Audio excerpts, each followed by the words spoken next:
summer of love? Could it be this year or not last year or the previous year? This year. Oh, Jo, listen up. Yeah. This year daw. Kasi kakadating lang din namin from my birthday vacation. So parang nag-take off na yung Sa bucket list yung binutahan niyo? yeah, yung sa video ko. So that was another great birthday ko with my friends. So yeah, this year maybe. Pati namin nalaman nandun kayo. Andun, pero I was gone. Okay. 4 days. Best year, best summer ka? Yes. Would DJ say the same? Best summer?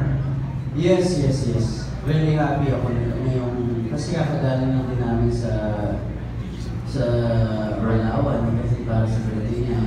Masaya kami na may breaking birthday niya and sobrang nag-enjoy sa birthday. And dun sa trip namin parang napakasaya lang, sarap.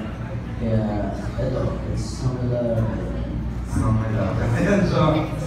Mateo, may year